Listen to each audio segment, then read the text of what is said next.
ये एक detailed one shot series है, डिस्क्लेमर खुद पढ़ लेना। भाईजान, क्या आप मकसद के लिए तैयार हैं? मैं तैयार हूँ जनाब। क्या आप इंडिया से हैं? ये ले मकसद एक रैप्टा मारा ना सड़क पे देगा। मजाक ना करें जनाब।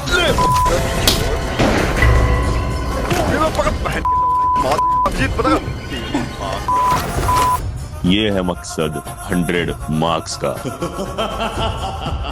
सो हाय गाइस, कैसे हैं आप सभी। तो मकसद सीरीज में आप लोग का स्वागत है, जहां पे हम लोग कवर अप कर रहे हैं फिजिकल एजुकेशन, फिजिक्स और केमिस्ट्री। और इस चैनल पे मैं आप लोग के लिए स्टार्ट करने वाला हूं फिजिकल एजुकेशन का यूनिट नंबर 1, जिसका नाम है मैनेजमेंट ऑफ स्पोर्टिंग इवेंट। तो मकसद किस चीज का है? मकसद है 100 मार्क्स स्कोर करने का। तो क्या आप मकसद के लिए रेडी हो? कॉमेंट बॉक्स में जरूर बताना। तो कई लोग को नहीं मालूम है, मैं आप लोग को क्लियर बता देता हूँ। यूनिट नंबर 1 का नाम प्लानिंग इन स्पोर्ट्स नहीं है, मैनेजमेंट ऑफ स्पोर्टिंग इवेंट है। हम लोग जो वीडियो लेक्चर में कवर अप करने वाले हैं वो 12th के रिस्पेक्ट में चीजें रहने वाली है और न्यू सिलेबस 25-26 के अकॉर्डिंग रहेगा। तो टेंशन लेने की बिल्कुल जरूरत नहीं है। अब क्या क्या पढ़ने वाले हैं, तो भाई सीधी बात है यार, जो जो आप लोग के सिलेबस के अंदर चीजें, वो सभी चीजों को हम लोग कवर अप करने वाले हैं। लेकिन इस वीडियो के अंदर हम लोग ये वाले टॉपिक को स्किप कर देंगे। ऐसा इसलिए क्योंकि फिक्सचर्स का एक डेडिकेटेड वीडियो इसके बाद में अपलोड करूंगा और एक डेडिकेटेड वीडियो लेक्चर जिसमें हम लोग फिक्सचर्स बनाना सीखेंगे। अब आपके दिमाग में आ रहा होगा कि कौन सी बुक को आप लोग को फॉलो करना है साल भर, तो इसलिए मैंने आप लोग के लिए डिजाइन किया one of the best book जो फिजिकल एजुकेशन में आपको 100 मार्क्स आसानी से दिला देगी। तो ये रही हमारी बेस्ट बुक जो कि मैंने डिजाइन किया हूं आप सभी लोगों के लिए। तो इस बुक के साथ ही पूरे वीडियो लेक्चर के अंदर हम लोग चीजों को कवर अप करने वाले हैं। इसके अंदर जितने भी क्वेश्चंस की प्रैक्टिस कराऊंगा सभी इसके अंदर से लिए गए हैं और क्वेश्चंस की प्रैक्टिस भी आपको इसी बुक से करनी है। तो दोस्तों, मेरी इस बुक के अंदर आप लोग को चैप्टर वाइज और टॉपिक वाइज सॉल्व पेपर्स देखने को मिलने वाले, ऐसे क्वेश्चन जो एग्जामिनेशन में आएंगे ही आएंगे। इसके अलावा complete full solve previous year के क्वेश्चंस आप लोग को 2016 से लेकर 2025 के एग्जामिनेशन तक मिलेंगे। साथ में इसमें competency based question, MCQ, assertion, reasoning सब कुछ मिल रहा है। न्यू सिलेबस के अकॉर्डिंग है, माइंड मैप्स मिलेंगे, कीवर्ड, आंसर की टिप्स, टॉपर्स की शीट और सैंपल पेपर भी आप लोग को मिलने वाला है। तो आप लोग को कोई और बुक लेने की जरूरत नहीं है, तो सिर्फ आपको वीडियो लेक्चर देखना है और मेरी इस बुक के साथ अपनी कंप्लीट प्रिपरेशन करना है। तो डिस्काउंट लिंक डिस्क्रिप्शन में दे दिया हूं, जल्दी जाओ उसको ऑर्डर कर लो, क्योंकि साल भर मैं मेरी इसी बुक के साथ आप लोग को पढ़ाऊंगा। तो बेसिकली इसके अंदर आप लोग को सबसे पहले टॉपिक देखने को मिलता है जिसका नाम है फंक्शन ऑफ स्पोर्ट्स मैनेजमेंट। बहुत ही ज्यादा इंपॉर्टेंट टॉपिक है, कई लोग इसमें कंफ्यूज हो जाते हैं। तो इसलिए सबसे पहले हम लोग देख लेते हैं, मतलब इधर मत देखिए, सबसे पहले हम लोग देख लेते हैं स्पोर्ट्स मैनेजमेंट के बारे में कि आखिर ये क्या चीज होती है। कोई भी स्पेसिफिक चीज आप ऑर्गेनाइज कर रहे हो, उसके लिए जो मैनेजमेंट के लिए चीजें लगती है, क्या क्या लगता है? प्रॉपर प्लानिंग लगेगी, ऑर्गेनाइजिंग लगेगी, प्रॉपर आपको एक टीम की जरूरत पड़ेगी, सभी चीजों में सही तरीके से कंट्रोलिंग होना चाहिए, तभी तो एक इवेंट सक्सेसफुली ऑर्गेनाइज हो सकता है। तो सेम ऐसे स्पोर्ट्स के अंदर भी होता है। तो स्पोर्ट्स मैनेजमेंट बेसिकली एक ऐसे टाइप का कॉन्सेप्ट है जो आपको ये समझा रहा है कि किसी भी स्पेसिफिक टूर्नामेंट को ऑर्गेनाइज करने के लिए आप लोग को प्रॉपर प्लानिंग, ऑर्गेनाइजिंग, सही तरीके से अपॉइंटमेंट लोगों का, प्रॉपर डायरेक्टिंग और कंट्रोलिंग के साथ एक स्पेसिफिक टूर्नामेंट को सक्सेसफुली आप ऑर्गेनाइज कर सकते हो। तो स्पोर्ट्स में मैनेजमेंट की बहुत ज्यादा जरूरत पड़ती है। अगर मैनेजमेंट नहीं रहेगा तो चीजें खराब हो जाएगी। सेम उसी तरीके से जैसे आप उसको 12 बजे रात को विश करने जाने वाले हो, तो हो सकता है उसके घर के बाहर उसका भाई खड़ा मिल जाए, फिर भाई हाथ पांव टूटे तो मुझे मत बोलना।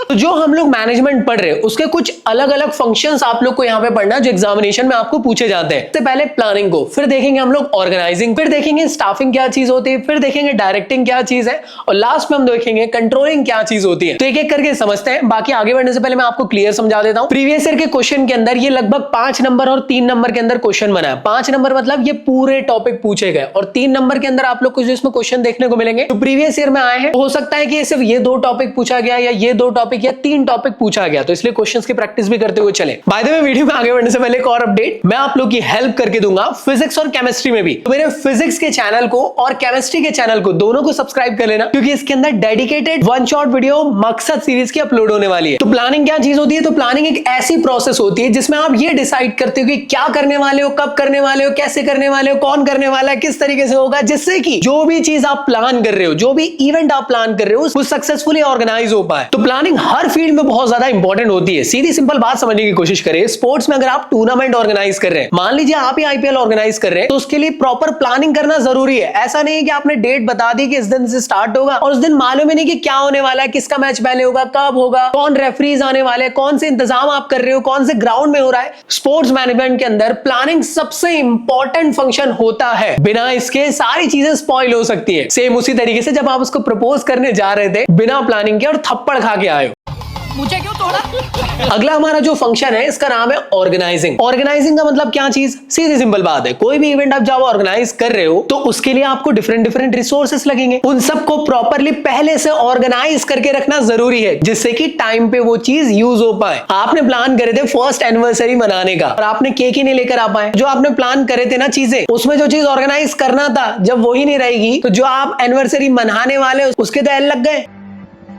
याद रखिएगा दोस्तों, एक इफेक्टिव ऑर्गेनाइजेशन की वजह से जो भी आप काम कर रहे हो वो स्मूथली होगा बिना किसी ऑब्स्टेकल्स के। आई होप क्लियर हो रहा है चीजें। अगली बात निकल के आती है स्टाफिंग। क्योंकि आप एक टूर्नामेंट ऑर्गेनाइज करा रहे हो, सारे काम आप खुद से नहीं कर सकते हो। इसके लिए लगेंगे आप लोग को स्पेशलाइज लोग जो अपनी अपनी फील्ड के महारथी है। तो इसके लिए आप लोग को ढेर सारे लोगों को बुलाना पड़ेगा जिसमें आपको डिफरेंट डिफरेंट कमिटीज बनानी पड़ेगी और उन कमिटीज के अंदर वो लोग होंगे जिसमें उनका स्पेशलाइजेशन होगा। सेम उसी तरीके से जैसे आप अपने दोस्त को कह रहे हो कि भाई तू केक लेके आ जाना, उसकी दोस्त को कह रहे हो कि तू उसको घर से लेकर आ जाना, और एक दोस्त को कह रहे हो कि भाई मुझे पैसे दे देना प्लीज भाई उधार। आप कौन? कहाँ लगाया फोन? आपका क्या नाम है? हमसे क्या काम है? अगला जो फंक्शन होता है ये काफी इंपॉर्टेंट है, ये है डायरेक्टिंग। डायरेक्टिंग के अंदर एक डायरेक्टर साहब होते हैं जो कि लीडरशिप के तौर पे रोल प्ले करते हैं। तो एक डायरेक्टर साहब होना चाहिए जो हर चीजों को मॉनिटर करते रहे कि क्या चीजें सही तरीके से चल रही है कि नहीं। और जो इसके अंदर आपको बंदे को रखना है वो ऐसा इंसान होना चाहिए जिसकी सारी लोग सुने, जो हमेशा मोटिवेट करते रहे लोगों को और काम को सही तरीके से करा पाए। सेम उसी तरीके से जैसे हर स्कूल में एक लव गुरु होता है जो सबका काम करा के देता है। बस लायक है क्या?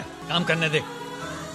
नेक्स्ट है दोस्तों कंट्रोलिंग। तो कंट्रोलिंग एक ऐसे टाइप की प्रोसेस होती है जो लीडर साहब ही करने वाला है, जो मॉनिटर करेगा कि सही तरीके से सही चीजें सही टाइम पे हो रही है कि नहीं। मान लीजिए आपकी कमेटी में 2-3 लोग एक दूसरे को घुसे ही मारने लग गए, तो उनके बीच में सुलह कराना और उनसे काम टाइम पे कराना। तो कंट्रोलिंग काफी इंपॉर्टेंट होती है। बिना कंट्रोलिंग के कोई भी स्पेसिफिक गोल को आप लोग अचीव नहीं कर सकते हो, ना ही किसी टूर्नामेंट को ऑर्गेनाइज कर सकते हो। तो यहां तक कि मेरे ख्याल से सब लोग को चीजें क्लियर हो गई होंगी। एक बार जल्दी से रिकॉल कर लेते। प्लानिंग, जिसमें आप पहले से डिसाइड कर रहे हो क्या करने वाले हो, कैसे करने वाले हो, क्यों करने वाले हो। ऑर्गेनाइजिंग, जिसमें सारे रिसोर्सेज को पहले से लेकर आके रख रहे हो जिससे कि टाइम पे दिक्कत ना हो। फिर डायरेक्टिंग, जिसमें एक लीडर की जरूरत पड़ेगी जो सभी को गाइड करेगा। कंट्रोलिंग, जिसमें उस लीडर का ही काम है कि मॉनिटरिंग करते रहना जिससे कि काम सक्सेसफुली हो सके। और लास्ट में था स्टाफिंग, जिसमें हर एक स्पेसिफिक कमिटीज आपको बनाना है और उस कमेटी के अंदर वो लोग को रखना है जिसमें वो स्पेशलाइज्ड है। ऐसा नहीं है कि बाबू मैं तो तुम्हारे साथ ही रहूंगी बिकॉज मुझे तो ऐसी गलती ना हो। बाबू लोगों को उसका काम दो और जो बाबा है उसको उसका काम कराओ। अरे लाने जा। तो नेक्स्ट है आप लोग का वेरियस कमिटीज नाम का टॉपिक। इसके अंदर आप लोग को रिस्पॉन्सिबिलिटीज नाम का टॉपिक भी पढ़ना है जिसमें प्री, ड्यूरिंग और पोस्ट रिस्पॉन्सिबिलिटीज नाम के टॉपिक को कवर अप करोगे। जैसे आप लोग को याद है स्टाफिंग के अंदर हम लोग क्या कर रहे थे, ढेर सारे लोगों को बुला लिए थे और उसके बाद हम लोगों ने डिफरेंट डिफरेंट ग्रुप्स बनाए थे, उनको हम कमिटीज भी कह सकते हैं। और उसके अंदर वही लोग को रखे थे जिसमें वो स्पेशलाइज्ड है। तो सेम वही कॉन्सेप्ट हम लोग देखने वाले हैं। सबसे पहले कमेटी का जो हेड होगा इसका नाम होगा डायरेक्टर साहब। डायरेक्टर साहब क्या करेगा, कमिटीज बनाने का काम करेगा। इसके बाद different different committees various form में बन जाएगी डिफरेंट डिफरेंट काम के हिसाब से। तो कौन कौन सी कमेटी बन सकती है? पहली कमेटी बन सकती है प्रोग्राम कमेटी, दूसरी बन सकती है finance committee, decoration committee, welcome committee, registration committee, boarding and lodging committee, playground and equipment committee, announcement committee, publicity committee, technical committee, first aid committee, prize and award committee, discipline committee, committee for seating arrangement या फिर patch up और breakup committee. अम्मी जान कहती थी कोई धंधा छोटा नहीं होता। तो कमेटीज अनगिनत हो सकती है, जो आप बनाना चाहो वैसे आप कमेटीज बना सकते हो। एग्जामिनेशन में अगर 5 नंबर में क्वेश्चन आता है तो आप लोग एटलीस्ट 5 कमेटीज अपने अकॉर्डिंग जो बेस्ट लगती है वो एक्सप्लेन कर दो।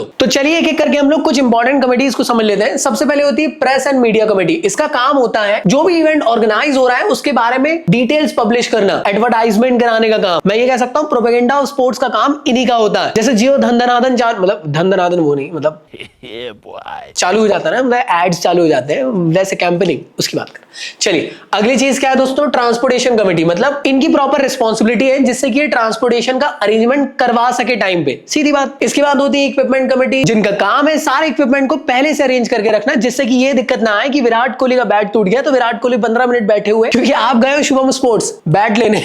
सेम अगला होगा कमेटी फॉर रिफ्रेशमेंट, जिसमें आप लोग को सारे रिफ्रेशमेंट्स को प्रोवाइड करके पहले से रखने की जरूरत है, गेस्ट के लिए, ऑफिशियल्स के लिए, रेफरी के लिए, प्लेयर्स के लिए। अगला है डेकोरेशन एंड सेरेमनी कमेटी। तो जो भी ओपनिंग और क्लोजिंग सेरेमनी होगी या जो इवेंट हो रहा है उस टाइम पे जो भी डेकोरेशन रिगार्डिंग चीजें हैं वो सब ये लोग करेंगे। अगली होती है रिसेप्शन कमेटी, जिनका काम होता है फिक्सचर्स को प्रिपेयर प्रिपेयर करना, मतलब किसका मैच कब किसके साथ होने वाला है। ऐसा ना हो कि आरसीबी सीएसके का मैच है, सीएसके ने बोली कि आज हम लोग बोले तो कोयल बागों में वाला डांस कर रहे हैं, इसलिए आज हम नहीं खेलेंगे, कल खेलेंगे, आज आप पंजाब को खिला लो। तो ऐसा नहीं होता है भाई, प्रॉपर हर एक का स्पेसिफिक टाइम टेबल होता है। तो बनाने का काम रिसेप्शन कमेटी का रहता है। अगली होती है टेक्निकल कमेटी, इसका काम है डिफरेंट ऑफिशियल्स का सिलेक्शन करना, लाइक रेफरी, जजेस, एम्पायर। इसके अलावा ना एक कमेटी फॉर ऑफिशियल्स भी होती है जो रेफरी, जजेस इन सब का ख्याल भी रखती है। अगली होती है अनाउंसमेंट कमेटी जिनका काम होता है टाइम टू टाइम अनाउंसमेंट करते रहना, कुछ इस तरीके से। मेरी फूफी के मूछें होती तो मैं उसे फूफा कहता। अगली होती है हेल्थ एंड सेफ्टी कमेटी, जिनका काम है फर्स्ट एड वगैरह प्रोवाइड करना, प्रिलिमिनरी ट्रीटमेंट प्रोवाइड करना। अगर कोई घायल हो जाए, प्यार में घायल है तो उसका ट्रीटमेंट नहीं हो पाएगा,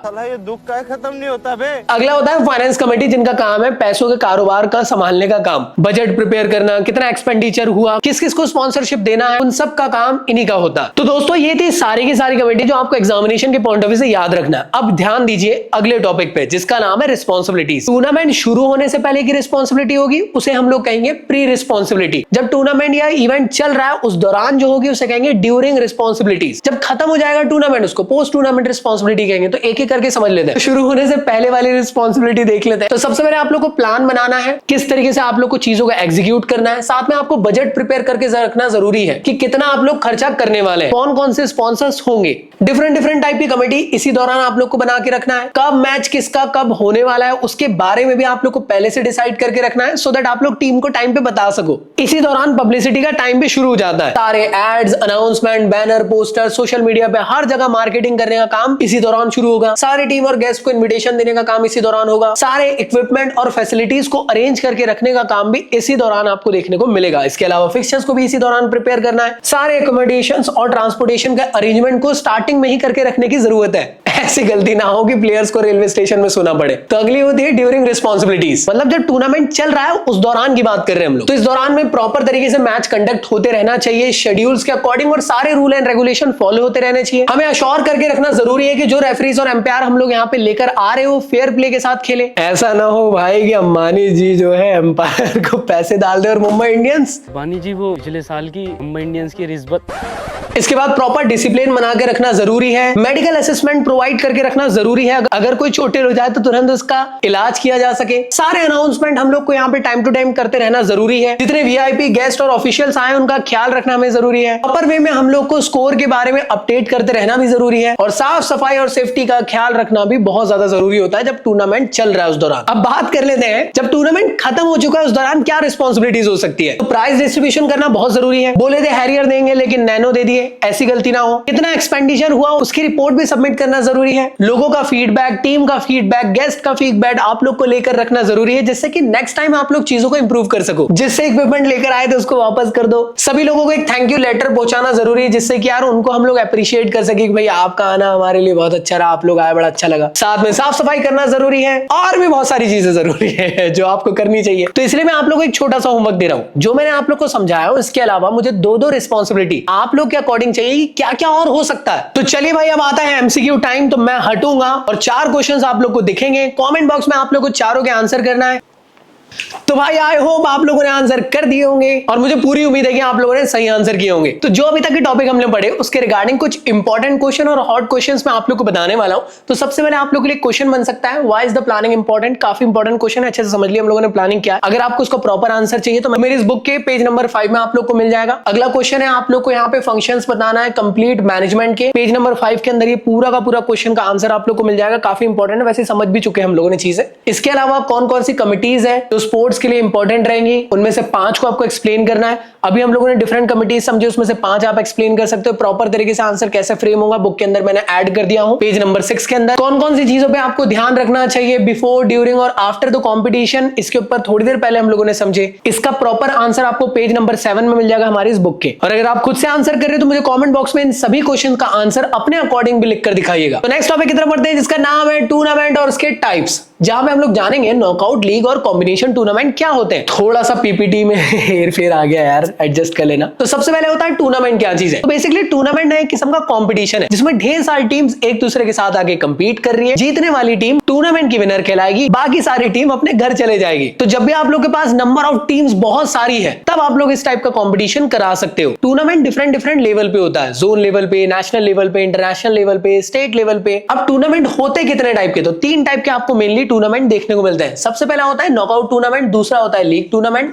और लास्ट वन आप लोग का होता है कॉम्बिनेशन टूर्नामेंट। इसके अलावा एक और टूर्नामेंट भी है जिसका नाम है चैलेंज टूर्नामेंट, जो सिलेबस का हिस्सा नहीं है। तो हम लोग इन तीनों को एक एक करके समझ लेते हैं जिससे कि एग्जामिनेशन में हम लोग ये टॉपिक स्ट्रॉन्ग कर सके। बट आगे बढ़ने से पहले समझ लेते हैं इंपॉर्टेंस क्या होता है टूर्नामेंट के। टूर्नामेंट क्यों कराना जरूरी है। सबसे पहली चीज स्पोर्ट्स की पब्लिसिटी होती है। याद है कबड्डी एक टाइम पे उतना ज्यादा फेमस नहीं था, जैसी प्रो कबड्डी लीग स्टार्ट हुई कबड्डी पूरे इंडिया में फेमस हो गया। टूर्नामेंट जितने भी होते हैं ये सिलेक्शन के लिए बहुत ज्यादा हेल्पफुल होते हैं। लाइक आईपीएल, जो उसमें अच्छा खेलता है वो डायरेक्टली इंडिया टीम के लिए सिलेक्ट हो जाता है। टूर्नामेंट से स्पोर्ट्स की स्किल डेवलप होती है, क्योंकि नेट्स में प्रैक्टिस करने की बात अलग है, जब मैदान पे उतरोगे असली गेम वहीं शुरू होगा। इसके अलावा लोगों का इंटरेस्ट डेवलप होता है स्पोर्ट्स को देखने के लिए, देशभक्ति यहाँ पे डेवलप होती है। इंडिया पाकिस्तान का मैच रहता है कि लाइक पाकिस्तानियों को तो धो के हराएंगे। इसके अलावा अपॉर्चुनिटी मिलती है हर एक प्लेयर को जिससे कि वो अपना बेस्ट परफॉर्मेंस दिखा सके दुनिया को। इन सब के अलावा जो टूर्नामेंट है कहीं ना कहीं ये लोगों को मोटिवेट करता है पार्टिसिपेशन करने के लिए, चाहे गर्ल्स हो या बॉयज हो। और साथ में अगर आप बहुत अच्छा खेलते हो तो दुनिया भर में आपको पॉपुलैरिटी भी इन्हीं स्पोर्ट्स की वजह से मिल पाती है। तो चलिए सबसे पहले टॉपिक को देख लेते हैं जिसका नाम है नॉकआउट टूर्नामेंट। तो नॉकआउट टूर्नामेंट के 2-4 नाम है, उसको देख लेते हैं। सबसे पहले नॉकआउट टूर्नामेंट को सिंगल एलिमिनेशन टूर्नामेंट के नाम से भी जानते हैं, इसको हम लोग सडन डेथ टूर्नामेंट के नाम से भी जानते हैं, इसको डू और डाई टूर्नामेंट के नाम से भी जानते हैं। तो नाम याद रखिएगा। तो नॉकआउट टूर्नामेंट में होता क्या है, सिंपल वे में समझाता हूं। मान लेते हैं एक ए टीम है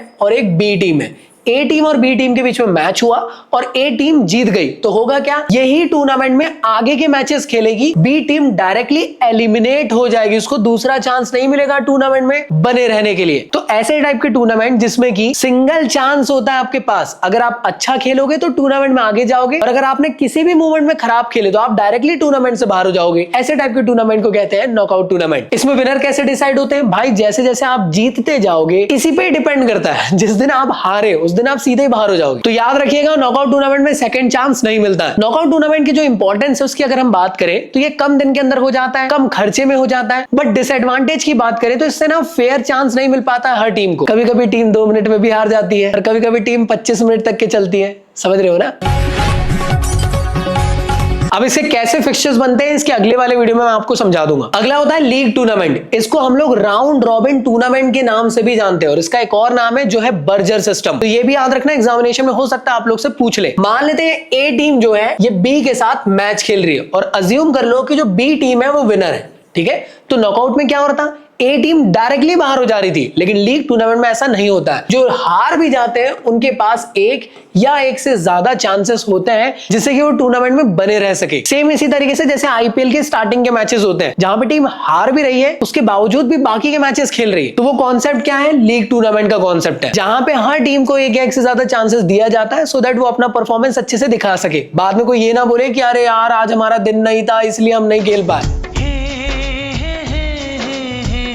सीएसके वालों को नहीं बोल रहा हूं यार, तुम लोग दिल पे क्यों ले रहे हो, आरसीबी। तो लीग टूर्नामेंट में मैंने अभी कहा एक या एक से ज्यादा चांस मिल रहा है हारने वाली टीम को, तो अगर एक चांस मिल रहा है तो उसे कहा जाता है सिंगल लीग टूर्नामेंट, और अगर 2 चांसेस मिल रहे हैं हारने वाली टीम को उसे कहा जाता है डबल लीग टूर्नामेंट। तो कैसे इसके फिक्सचर्स बनते हैं वो फिक्सचर्स वाले वीडियो में देख लेना। बाय द वे इसके एडवांटेजेस क्या है, हर एक टीम को इक्वल अपॉर्चुनिटी मिल रही है। डिसएडवांटेज क्या है, ज्यादा नंबर ऑफ मैचेस होंगे तो ज्यादा खर्चा पानी होगा, ज्यादा ऑफिशियल्स बुलाना पड़ेगा। और लीग टूर्नामेंट में विनर कैसे डिसाइड होता है, पॉइंट्स के बेसिस पे। जो जितने मैचेस जीतेगा उसको एक रिस्पेक्टिव पॉइंट्स मिलेंगे और जो नहीं जीतेगा उसको पॉइंट्स नहीं मिलेंगे। तो पॉइंट टेबल में जो सबसे ऊपर रहेगा वो विनर होगा। लास्ट होता है combination tournament. Basically combination tournament कोई अलग से नए टाइप का टूर्नामेंट नहीं है, जो अभी आप लोगों ने पढ़े ना नॉकआउट और फिक्सचर्स, उनको मिला के 4 नए फॉर्म बना दिए गए और 4 टाइप के कॉम्बिनेशंस आप लोगों ने यहाँ पे क्रिएट कर लिए। तो कॉम्बिनेशन टूर्नामेंट में बेसिकली किया क्या जाता है, जितनी भी नंबर ऑफ टीम्स है पहले आप उनको जोन लेवल पे डिवाइड कर लेते हो। जोन लेवल कह लो या ग्रुप्स कह लो, मतलब मान लेते हैं 16 टीम्स है, तो 16 टीम्स को आप लोगों ने 4 जोन में डिवाइड कर दिए और हर जोन के अंदर कितनी कितनी टीम हुई, 4-4 हो गई। तो कॉम्बिनेशन टूर्नामेंट के अंदर क्या किया जाता है, सबसे पहले जोन लेवल पे मैचेस कराए जाते हैं। तो जो जोन लेवल के अंदर जो आपने टीम्स डाले हो ना, उनके मैचेस पहले होंगे और हर जोन के विनर्स निकलेंगे। तो जो उनके विनर्स निकल के आए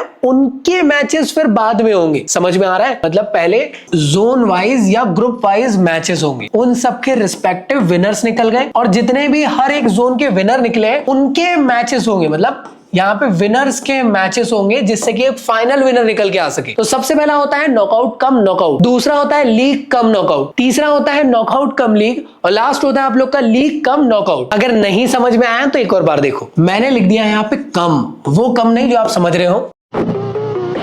तो कम से पहले जो मैचेस होंगे ना दोस्तों, वो जोन वाइज होने वाले हैं, ठीक है ना। हर एक जोन के अंदर जो रिस्पेक्टिव टीम है उनके बेसिस पे जो मैचेस होंगे वो कम से पहले जो लिखा रहेगा, लाइक नॉकआउट लिखा है, लीग लिखा है, उसके बेसिस पे मैच होंगे। और जो कम के बाद लिखा है उन जोन के विनर्स के बीच में मैच होने वाला है। तो विनर के मैचेस किस बेसिस पे होंगे, जो कम के बाद लिखा है, लाइक इधर नॉकआउट लिखा है, लीग लिखा है, लीग लिखा है, नॉकआउट लिखा है, इस बेसिस पे। सबसे पहले हम लोग बात कर रहे हैं नॉकआउट कम नॉकआउट की। इसका मतलब ये, पहले हम लोगों ने टीम्स को जोन में डिवाइड करे और हर एक जोन को नॉकआउट के बेसिस पे मैचेस कराए। जैसे हम लोगों ने मान लेते हैं 16 टीम्स लिए थे और 4 जोन क्रिएट करे। हर जोन के अंदर देखो 4-4 टीम्स है, तो टोटल 16 हो गए। तो हर जोन के अंदर देख रहे हो किस टाइप के मैचेस हो रहे हैं, नॉकआउट के बेसिस पे, और हर जोन के रिस्पेक्टिव विनर्स निकल के आ रहे हैं। विनर B1, B2, BC इस तरीके से दिख रहे हैं आप लोग को। अब इन सभी विनर्स के बीच में मैच होगा, किसके बेसिस पे, जो कम के बाद लिखा है। तो विनर के मैचेस नॉकआउट टूर्नामेंट के बेस पे ही होंगे। तो जो आप लोग के WA, WB, WC, WD नाम के जो विनर्स निकले, इनके बेसिस पे भी जो मैच हो रहा है ना, ये भी नॉकआउट के बेसिस पे हो रहा है और एक फाइनल विनर निकल जा रहा है। तो ऐसे कराया जाएगा। इसके बाद है league cum league, zone level पे लीग मैचेस हो रहे। देखो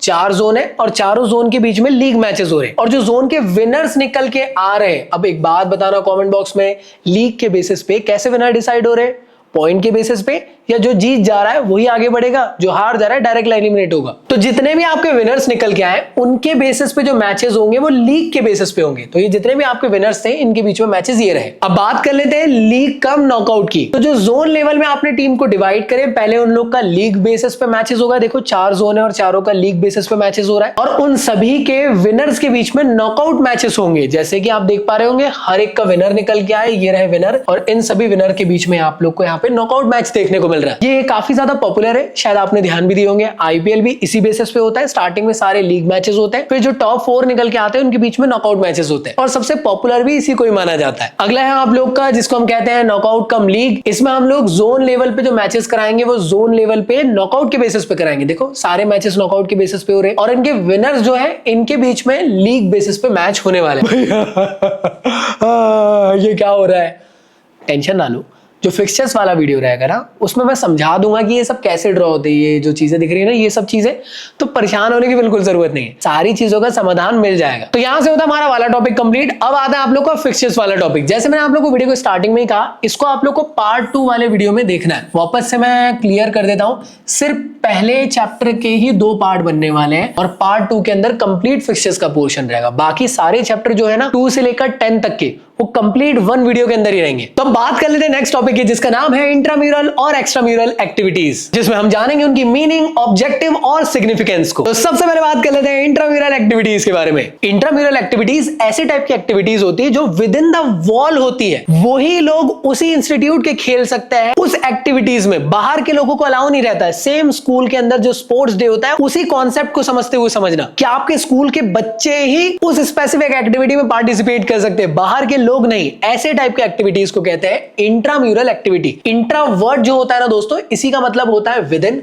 और म्यूरल वर्ड होता है वॉल। तो डेफिनेशन आप लोग बना लीजिएगा। It refers to the competitive activity conduct within the school for the student of their own school. समझ में आया? Like sports day. अब क्या ऑब्जेक्टिव होता है इंट्राम्यूरल एक्टिविटीज का? जिससे कि ज्यादा से ज्यादा पार्टिसिपेशन हो सके, हर स्कूल के बच्चे यहाँ पे पार्टिसिपेट करें। क्योंकि होता क्या है ना, साल भर हम लोग पढ़ाई करते हैं, हमारा दिमाग भ्रष्ट हो जाता है, हम लोग को ना फिजिकल एक्टिविटी का टाइम भी चाहिए। तो इसलिए स्पोर्ट्स डे वगैरह ऑर्गेनाइज कराया जाता है हर स्कूल में, जिससे कि हर स्टूडेंट यहाँ पे पार्टिसिपेट कर सके। कई बच्चे तो पार्टिसिपेट करते हैं, लेकिन कई लोग यहाँ पे रिलेशनशिप बनाने की कोशिश करते हैं स्पोर्ट्स डे में। बात तो सही है। इसके अलावा स्कूल में नए टैलेंट के बारे में हमको पता चलता है स्पोर्ट्स डे और ऐसे टाइप की एक्टिविटीज की वजह से। लीडरशिप और टीम वर्क यहाँ पे डेवलप होता है, साथ में फिजिकल फिटनेस यहाँ पे प्रमोट होता है, सो दैट हेल्थ अच्छी रहे, स्ट्रेंथ हमारी डेवलप हो सके और स्टूडेंट की जिंदगी का जो बिजी लाइफ है उसमें एक खुशी का माहौल आ सके, इसलिए ये सब चीजें कराई जा रही है। क्या बात है, खुशियां ही खुशियां। वो बात अलग है कि स्पोर्ट्स डे जिस दिन खत्म होते हैं उसके अगले दिन ही पेरेंट्स मीटिंग होती है। कुछ पूछा मैंने कुछ। साथ में स्पोर्ट्समैनशिप यहाँ पे डेवलप होगी, नए रूल एंड रेगुलेशन सीखोगे, आपको अपॉर्चुनिटीज मिलेगी अपना बेस्ट परफॉर्मेंस दिखाने के लिए। अब बात कर लेते हैं इसके सिग्निफिकेंस क्या क्या हो सकते हैं। तो नई नई चीजों को आप लोग सीखोगे क्लासरूम से बाहर जाके, वो बात अलग है कि क्या क्या सीखते हो मुझे मालूम है। सोशल डेवलपमेंट्स होंगे नए नए लोगों के साथ, इमोशनल ग्रोथ यहाँ पे आपकी डेवलप होगी, ऐसे प्रेशर को हैंडल किया जाता है उसको सीखोगे, सक्सेस कैसे हजम करोगे उसको सीखोगे, और कैसे फेलियर के टाइम पे आप लोग किसी के पल्लू में ना जाते हुए खुद से आंसू पोंछोगे वो सीखोगे। और साथ में अपॉर्चुनिटी देती है उन स्टूडेंट्स को जो सच में बहुत अच्छा खेलते हैं, जिससे कि वो स्कूल की नजर में आ पाते हैं और बाद में जो इंटर स्कूल कंपटीशन होता है उसमें इन्हें भेजा जाया जाता है। और साथ में इंस्टीट्यूशनल स्पिरिट भी डेवलप होती है। सीधी बात है, अपने हाउस के लिए भाई हाउस को तो जिता के रखना है क्योंकि उसको इंप्रेस करना है, वो बात अलग है। चलिए आगे बढ़ते हैं। अगला टॉपिक है एक्स्ट्राम्यूरल एक्टिविटीज। तो एक्स्ट्राम्यूरल एक्टिविटी इंट्राम्यूरल का अपोजिट है। जैसे वो विद इन द वॉल हो रहा था या आउटसाइड द वॉल हो रहा है, इसका मतलब क्या, इसमें ऐसी एक्टिविटी देखने को मिलेगी जिसमें इंटर स्कूल कॉम्पिटिशन हो रहा हो, इंटर कॉलेज कॉम्पिटिशन हो रहा हो, इसे हम लोग कहते हैं एक्स्ट्राम्यूरल एक्टिविटीज। इसे हम लोग इंटर स्कूल कंपटीशन के नाम से भी जानते हैं। क्या ऑब्जेक्टिव होता है, एक्सपोजर मिलता है कंपटीशन का। हम हमारे ही दोस्तों के साथ खेल खेल के प्रो बन जाते हैं, लेकिन जब नए लोगों के साथ खेलने को मिलता है ना तो असली आपका स्पोर्ट्स स्किल बाहर निकल के आता है। साथ में कॉन्फिडेंस डेवलप होता है। नए लोगों के साथ जब खेलोगे तो कॉन्फिडेंस और पॉजिटिव कॉम्पिटिटिव एटीट्यूड डेवलप होगा, नए रिश्ते बनेंगे, नए दोस्तियां बनेगी स्कूल और कॉलेजेस के लोगों के साथ। आप अपना टैलेंट शोकेस कर सकते हो, कितना अच्छा आप लोग को आता है खेलना, जिससे कि आगे के सिलेक्शंस के लिए आप लोग रेडी हो पाओ। साथ में आप लोग सीखते हो टीम वर्क, लीडरशिप, जिसके अंदर आप सीखोगे डिसिप्लिन, कोऑपरेशन, भाईचारा, टीम कोऑर्डिनेशन, ये सभी चीजें। सिग्निफिकेंस की बात करें तो स्किल आपकी डेवलपमेंट होगी यहां से। जब आप स्ट्रॉन्ग टीम के साथ खेलोगे आपका जो गेम है वो कहीं ना कहीं इंप्रूव होगा। सोशल इंटरेक्शन यहाँ पे डेवलप होगा, नए लोगों के साथ आप मिलोगे जुलोगे। कॉम्पिटिटिव स्पिरिट आपकी डेवलप होगी, जिसमें आप लोग हमेशा बेस्ट परफॉर्म करने की तरफ ध्यान दोगे और कोशिश करोगे कि ज्यादा से ज्यादा आप लोग सक्सेस की तरफ आगे बढ़ सको। और अगर फेलियर आता भी है प्रॉपर वे में आप उसको एक्सेप्ट करना सीखोगे। आपके अंदर कॉन्फिडेंस बूस्ट अप होगा, नए दरवाजे ओपन होंगे लाइक नेशनल इंटरनेशनल कॉम्पिटिशंस के लिए, और कहीं ना कहीं यहाँ पे कल्चरल एक्सचेंज भी होगा लाइक यूनिटी, रिस्पेक्ट और फलाना ढिमका। ठीक है भाई,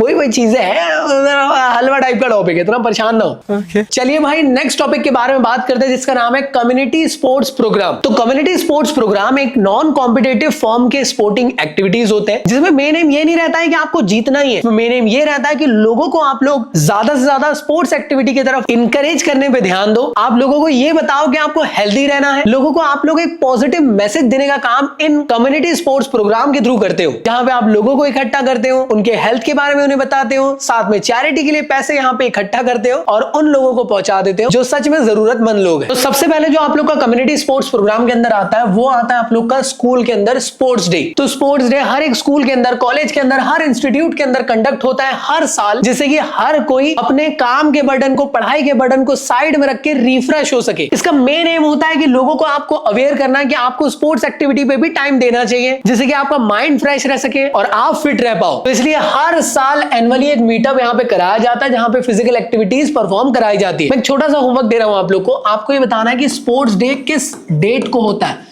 तारीख आपको बताना है, डेट कमेंट बॉक्स में बताइएगा, बहुत इंपॉर्टेंट है, एग्जामिनेशन में आती है। अब इसकी इंपॉर्टेंस क्या है भाई, तो इसके थ्रू होता यह है कि फिजिकल फिटनेस और हेल्थ डेवलप होती है उस स्पेसिफिक इंस्टीट्यूट के लोगों की, साथ में डेवलप होती है लीडरशिप, टीम वर्क और डिसिप्लिन, नए टैलेंट यहां से आइडेंटिफाई हो सके। आप टीच करते हो स्पोर्ट्समैनशिप और साथ में कैसे फेयर प्ले के साथ खेलते हो इसके बारे में समझाते हो, और मेन एम होता है कि मास पार्टिसिपेशन यहाँ पे लोगों का हो सके, जिससे कि हर कोई एंजॉय कर पाए इस स्पेसिफिक इवेंट को। याद रखिएगा एग्जामिनेशन में एक एक करके पूछा जा सकता है, या दो दो के कॉम्बिनेशन में पूछा जा सकता है, या पूरा पूछा जा सकता है। तो सारे प्रीवियस ईयर के टाइप के क्वेश्चंस मेरी बुक के अंदर आपको मिल जाएंगे, तो अच्छे से प्रैक्टिस कर लेना क्लास एंड होने के बाद। और स्पेशली असर्शन रीजनिंग के क्वेश्चंस और केस बेस्ड स्टडी के क्वेश्चन भी इसी टॉपिक से आते हैं, वो भी मैंने इसके अंदर ऐड करके दिया हूं आप लोग को। अगला है आप लोग का health run. Health run basically एक ऐसे टाइप का मैराथन होता है जिसमें आपको जीतना नहीं, आप सब लोग दौड़ रहे हो। यहाँ पे हर एक एज ग्रुप के लोग को यहाँ पे पार्टिसिपेट करने का मौका मिलता है। एक स्पेसिफिक हम लोग स्टार्टिंग पॉइंट बनाते हैं कि यहां से लेकर यहां तक दौड़ेंगे, और इस बीच में लोगों को अवेयर करेंगे कि उनको अपनी हेल्थ की तरफ ध्यान देना बहुत जरूरी है, वो अपनी फिटनेस पे फोकस करने की कोशिश करें, अपने अंदर हेल्दी लाइफस्टाइल लाने की कोशिश करें, जिससे कि उनकी जिंदगी और ज्यादा बेहतर हो पाए। तो मैं ये कह सकता हूं एक ऐसे टाइप की मैराथन है जिसमें आप लोग अवेयरनेस फैला रहे हो हेल्थ रिगार्डिंग। अब इसका इंपॉर्टेंस क्या है? बेसिक सी बात है, हम यहाँ पे लोगों को इंकरेज कर रहे हैं कि वो फिजिकल एक्टिविटी और फिटनेस पे ध्यान दे। हम लोगों को एजुकेट कर रहे हैं कि अगर आप हेल्दी लाइफस्टाइल जियोगे तो आप लोग डिसीजेस से बचोगे। हम लोग ऐसी कम्युनिटी बिल्ड करने की कोशिश कर रहे हैं जहां पे लोगों को हम लोग अवेयर कर सके हेल्थ रिगार्डिंग चीजों पे। हम वैसे लोगों को भी सपोर्ट करते हैं यहाँ पे जो हार्ट डिसीज, कैंसर या फिर इसके अलावा कोई और बीमारियों से जूझ रहे हैं। एक और चीज याद रखना, जितने भी टाइप की हेल्थ रन या मैराथन होती है इसमें ढेर सारे लोग यहाँ पे आते हैं। तो हम लोग क्या करते हैं कि मान लीजिए कोई कैंसर से पीड़ित लोग हैं या किसी को हार्ट रिगार्डिंग कोई बहुत बड़ी मेजर प्रॉब्लम्स आ गई है, तो उन लोगों के लिए यहाँ पे फंड भी कलेक्ट किया जाता है। तो चैरिटी के पॉइंट ऑफ व्यू से जितना ज्यादा बन सकता है लोगों से, उतना ज्यादा यहाँ पे वो लोग डोनेट करने की कोशिश करते हैं और एनजीओ के थ्रू उन लोगों तक के वो पैसा पहुंचा दिया जाता है। नेक्स्ट है आप लोग का run for fun. Run for fun और हेल्थ रन एक जैसी है। इसका भी एम क्या है? लोगों को हम ये बता सके कि आप लोग को अपनी हेल्थ पे सबसे ज्यादा फोकस करना है, सिर्फ खुद की हेल्थ पे ही नहीं, आपके फ्रेंड्स, फैमिली और सारी कम्युनिटी को आप लोग को यहाँ पे अवेयर करने की कोशिश करना है। याद रखिएगा, इस मैराथन के अंदर हर एक एज ग्रुप के लोग आते हैं, हर किसी को पार्टिसिपेशन का मौका मिलता है और मेनली मेन एम यही बताया जाता है कि आपको एक्टिव लाइफस्टाइल जीना है, सेम उसी की तरह। तो इसके अगर मैं इंपॉर्टेंस की भी बात करूं तो आप लोग खुद से भी इसको पॉज करके एक बार पढ़ सकते हो। करो पॉज। इसके अंदर में हम लोग फंड कलेक्ट करते हैं और उन जरूरतमंद लोगों तक के पहुंचा देते हैं जिनको सच में बहुत ज्यादा जरूरत है। हो सकता है वो लोग अलग अलग प्रॉब्लम से जूझ रहे हो हेल्थ रिगार्डिंग, जिससे कि उनका ट्रीटमेंट हो सके। नेक्स्ट है आप लोग का रन फॉर स्पेसिफिक कॉज। इसके अंदर आप दौड़ करने वाले हो, मतलब मैराथन करने वाले हो स्पेसिफिक कॉज के लिए। हो सकता है आप इबोला वायरस के लिए दौड़ रहे हो कि अफ्रीका में जो पीड़ित लोग हैं उनके लिए आप दौड़ रहे हो, लोगों को अवेयर कर रहे हो कि यार अफ्रीका में ऐसा कुछ हो गया है और वहां के लोगों को बहुत ज्यादा जरूरत है हम लोग की, तो हम लोग यहाँ से उनके लिए पैसे इकट्ठा करेंगे जिससे कि वहां के लोगों तक हम पहुंचा सके। तो ऐसे स्पेसिफिक कॉज हो सकता है, जैसे कहीं पे फ्लड आ गया, कहीं पे अर्थक्वेक आ गया, वहां के लोग जो जूझ रहे हैं उन तक हम लोग हेल्प पहुंचाने के लिए ऐसे टाइप के रन कराते हैं जिससे कि हमारे देश के लोगों को पता चल सके कि ऐसा कुछ हुआ है, कुछ फंड हमारी तरफ से एक इंसानियत के नाते पहुंचा सके। तो बेसिकली एक मीनिंगफुल मैसेज हम लोग इसके थ्रू प्रोवाइड करने की कोशिश करते हैं। तो इसमें प्रॉपर हम लोग स्लोगन बनाते हैं, पोस्टर्स बनाते हैं, जिसके थ्रू हम लोग स्पेसिफिक कॉज के बारे में बता सके लोगों को, और ढेर सारी एनजीओज को यहाँ पे कनेक्ट करते हैं सो दैट वहां तक के जो पैसा पहुंचाना है वो यही तो करेंगे ना। अब लास्ट है आप लोग का रन फॉर यूनिटी, मतलब एक ऐसी मैराथन आप लोग यहाँ दौड़ रहे हो जिसमें आप लोगों को ये मैसेज दे रहे हो, हम सब आखिरकार इंसान हैं यार, रेस, रिलीजन इन सबको अगर साइड में कर दें तो भाईचारे के लिए हम लोग को जिंदगी बितानी चाहिए, हर किसी के साथ एक अच्छा नेचर रखना चाहिए,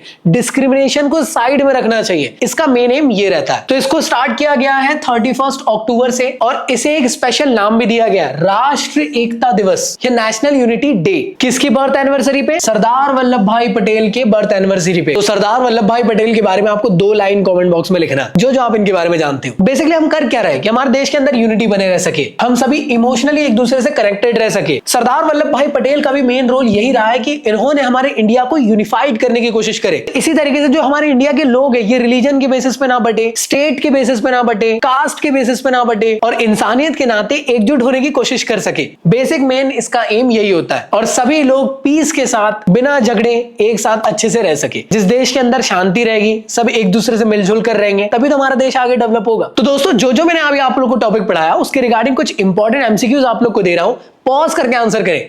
आई होप आप सभी लोगों ने आंसर कर दिए होंगे और मुझे पूरी उम्मीद है कि आप सभी लोगों ने सही आंसर लगाए होंगे। तो जो टॉपिक अभी हम लोगों ने पढ़े उसके रिगार्डिंग कुछ इंपॉर्टेंट और हॉट क्वेश्चंस मैं आप लोगों को बता देता हूं। सबसे पहले काफी इंपॉर्टेंट क्वेश्चन बन सकता है जिसमें आप लोगों को क्वेश्चन पूछा जा सकता है कि 2 एग्जांपल आप लोग बताने की कोशिश करें इन दोनों एक्टिविटी के बारे में, एक्स्ट्राम्यूरल और इंटरम्यूरल के बारे में। इसके अलावा क्वेश्चन ऐसा कुछ बन सकता है कि ऑब्जेक्टिव बताना आप लोग को इंटरम्यूरल एक्टिविटीज के बारे में या फिर एक्स्ट्राम्यूरल एक्टिविटी के बारे में, और साथ में आप लोग को क्वेश्चन बताना है कि स्पेसिफिक स्पोर्ट्स प्रोग्राम क्या है और किसी 4 को आपको एक्सप्लेन करना है। लाइक आप health for run, run for fun, run for unity और स्पोर्ट्स डे भी एक्सप्लेन कर सकते हैं, बाकी आपकी मर्जी है। और सभी के पेज नंबर मैंने आप लोग को दे दिया हूं, ये सभी के सभी क्वेश्चंस मेरे इस प्रीवियस ईयर के क्वेश्चन बैंक के अंदर आप लोग को मिल जाएगा, जिसमें मैंने तगड़े वे में सारे क्वेश्चंस कवर अप कराया। इसके अंदर आप लोग को कॉम्पिटेंसी क्वेश्चंस और सब्जेक्टिव क्वेश्चंस सब कुछ मिल जाएंगे, तो प्लीज इससे अच्छे से रिवाइज कर लेना। और जो भी मैंने आप लोग को पढ़ाया हूं मेरे प्रॉपर नोट्स के थ्रू पढ़ाया हूं, तो मेरे नोट्स की लिंक डिस्क्रिप्शन में आप लोग को मिल जाएगी। डिटेल तगड़े नोट्स है, एग्जाम रेडी नोट्स है, आप लोग को कोई तकलीफ नहीं होने वाली, बहुत तगड़े वे में आप लोग पूरी प्रैक्टिस इस नोट्स के थ्रू आप कर पाएंगे।